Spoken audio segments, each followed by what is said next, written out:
Hello, my name is Dante Renee, and welcome to the 10 Room Bizarro YouTube page where I talk about films that I believe need to be talked about more. Like tonight's film, 1972's Swedish Wildcats. This is by Joseph Sarno, 1972. This edition is put out by Retro Seduction Cinema, and it is actually part of their Cinema Collector's Edition, Retro Seduction. This is the back of the DVD.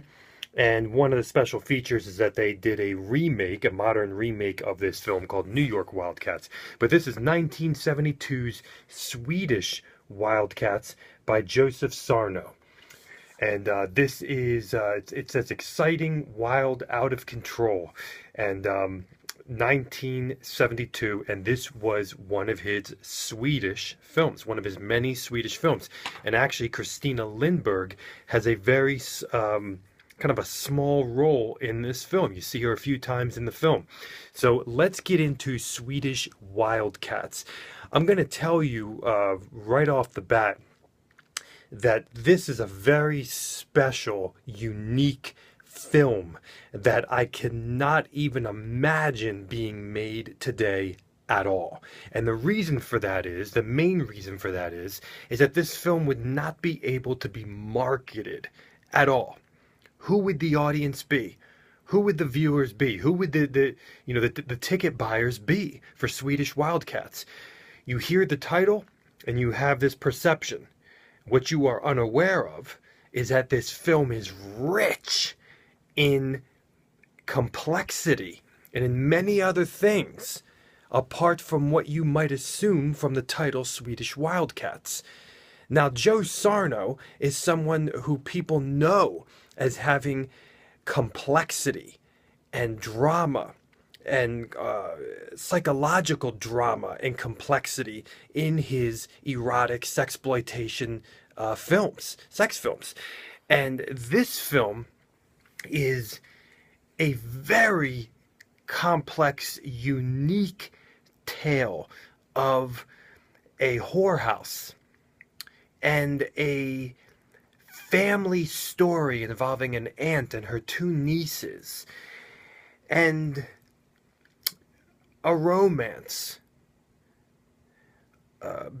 based upon lies, but real love at the same time, and enemies, and hatred, and crime, and a beautiful park, captivity, rape, mental rape, S&M, makeup, body makeup, belly dancing, and freedom. This is 1972's Joseph Sarno's Swedish Wildcats. Let's get into this film, folks. This is one of the actresses from the film. Let's get into this. The film started off with an R title, an R MPAA rating, which is not something you typically will see, especially in the more unknown sexploitation erotic films. But this film is rated R. It looks at right from the old MPAA R rating that you can see in the opening screen. We're going to start off with the music on this film. The music in this film is very rich and very diverse. You have almost 70s drama music in the film.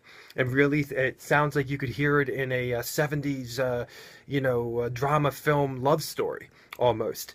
And then you have this 70s groovy, funky, sexy, almost exploitation, sexploitation music, but listen very carefully to all of the layers in that music, in that groovy, funky, sexy music. There are such layers of synthesized sounds and weird sounds and textures that'll make you feel a certain way, that'll tug at your at weird levels and emotional weird levels, and a little bit of darkness, a little bit of sultry. There's definitely exotic music in this film, touching upon the Middle Eastern a bit, and there's sonic textures of just synthesized piano, and the film has a good deal of music in it, from with all of these different styles. Just like this film has many different genres and styles pulsating through it. Now, in terms of the style of this film, and the filming, and we have a stage where there are performances. And this stage with performances reminded me a bit of another Joe Sarno film, Young Playthings, which I reviewed on this YouTube page, where the stage had no audience, and it was a woman's apartment within this complex of stories. And so we have a stage in here. We have full body makeup, just like in Young Playthings in here. We have a beautiful outside park, which is really our only tie to the outside world apart from the claustrophobic whorehouse that has this stage. And we have performances linked to sex in creatively and uniquely and probably very realistically in certain locations of the world.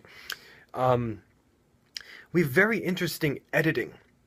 Predominantly at the beginning of the film, in the first section of the film, I would say, maybe first 20 minutes or so, where the editing just has this lush way of moving, and a lush way of pacing as characters continue on and move on in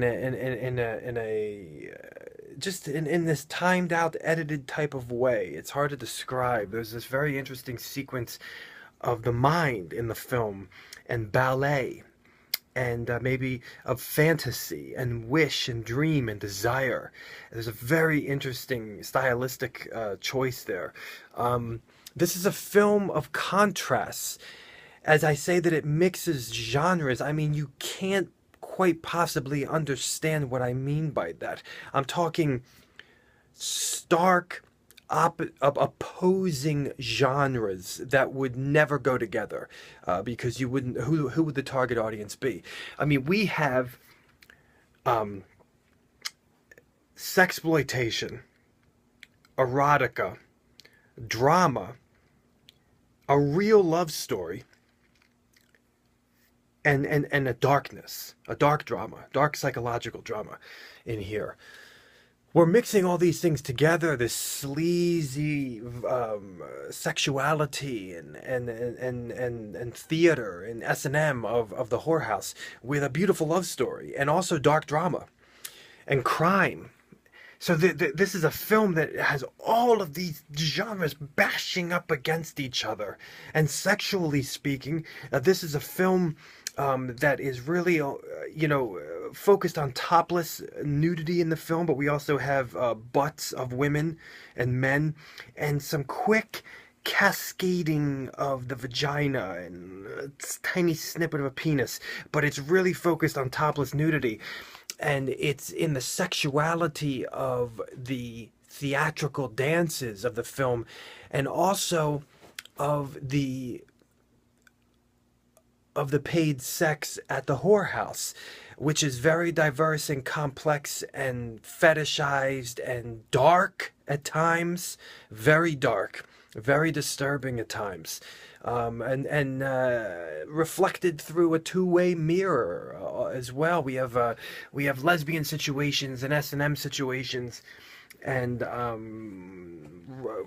forced sex areas. We have great emotions in this film. The acting is unbelievable on all levels of this film, and predominantly the two sisters in the film. I believe one of those girls played in a Christina Lindbergh film called Wide Open, which I reviewed on this YouTube page previously. And the aunt is amazing, and even these men that work with aircraft, just excellent acting all around. And you can see there are tears in some of the actors' eyes. You can see the emotions, and you feel the emotions. There was a large section of this film where at the 45-minute mark, somewhere around there, I completely lost all sense of time, and I was completely sucked in, wrapped into this world of twists and turns and drama and sexuality. And I mean, you could almost see this film, being three separate films. Way too sleazy, way too sexual for the romance crowd, way too romantic for the sleaze sexploitation crowd, and way too dramatic for either for the sleaze sexploitation crowd. So we and way too dark in the drama for the romance crowd. I mean, we are working on many different levels, and the climax of this film is so well written, so well done in the way that it closes, the way that it ends. Swedish Wildcats is a very profound and complex film from Joseph Sarno, 1972. This is really something. The way he films the theatrical performances, and then the way that he has some distance shots outside, and the way that he gets real close when things are getting very tense and very emotional sexually. This is 1972 Joseph Sarno's Swedish Wildcats. Wow, wow, wow. This is something very, very unique and complex. I believe an alternate title is Every Afternoon. I believe that is an alternate title. The tagline for that alternate title is Every Afternoon She Was Free to Forget Every Night at Margarita's House. Themes of freedom and captivity and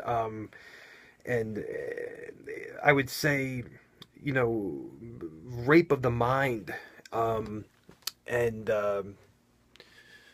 love, and sexuality, and fantasies, and lies, and romance. This is 1972 Swedish Wildcats, Joseph Sarno. Thank you so much for watching a 10 Room Bizarro YouTube page where I talk about films that I believe need to be talked about more, like this one.